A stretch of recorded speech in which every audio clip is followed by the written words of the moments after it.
அதாவது பெண் வீட்டுக்காரங்களும் மாப்பிள்ளை வீட்டுக்காரரும் நேர் வந்தால் தான் சீக்கிரமாக முடிக்க முடியும் அப்படிங்கிறதுக்காக தான் இப்போ வர சொல்லியிருக்கிறோம். இப்போ வந்திருக்கிறதுல பார்த்தீங்கன்னா கிட்டத்தட்ட ஒரு 25 பேர் தான் வந்திருக்கீங்க.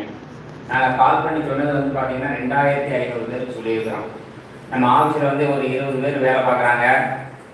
ஒவ்வொருத்தரும் குறைஞ்சது 100 பேருக்கு நாங்கள் தகவல் கொடுத்துருக்குறோம். ஃபோன் பண்ணியே இன்ஃபார்ம் பண்ணியிருக்கிறோம்.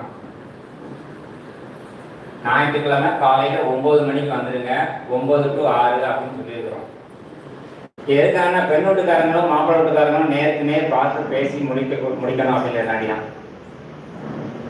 இன்னைக்கு வந்து எதிர்பாராத விதமாக வந்து அமாவாசை அப்படிங்கிறதுனால எல்லாரும் அங்கே போயிட்டு வர்றதுக்கு கொஞ்சம் லேட்டு. ஒரு சில மக்கள் வந்துக்கிட்டே இருக்கிறாங்க. எப்படியும் அவர் 3 மணிக்கு வருவாங்க, 4 மணிக்கு வருவாங்க. இன்னைக்கு கொஞ்சம் சிரமம் பார்க்காம இருந்து பார்ப்போம். அடுத்தபடியாக வந்து பார்த்தீங்கன்னா முதல்ல நாங்கள் அழைப்பு விடுவித்ததே பெண் வீட்டுக்கு தான் நாங்கள் அழைப்பு கொடுத்துருக்குறோம்.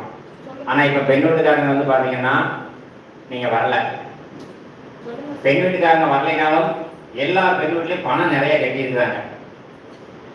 மணமக்கள்கிட்ட வந்து இப்போ மணமக்களில் வந்து பார்த்தீங்கன்னா இப்போ வந்து ஒரு 1000 பேர் வந்து பணம் கட்டினாங்க. பெண் வீட்டிலே ஒரு 600-700 பேர் பணம் கட்டியிருக்காங்க.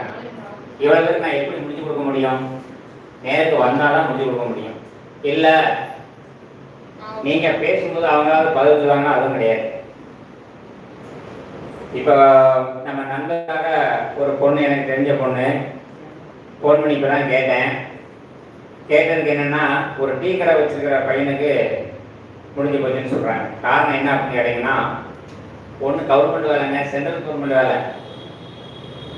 சென்ட்ரல் கவர்மெண்ட் வேலை பார்க்குற பொண்ணு, நான் இப்போ இதுக்கு நண்பருக்கு கேட்குறேன், அந்த மாதிரி ஒரு டீ கடை வச்சுருக்க பையனுக்கு விரும்பிட்டாங்க அப்படின்னு சொல்லும்போது ஒன்றும் பண்ண முடியாது. பொண்ணு விரும்பிட்டு என்ன செய்ய அப்படின்னு சொல்கிறாங்க. இன்னைக்கு நல்லா படித்து ஒரு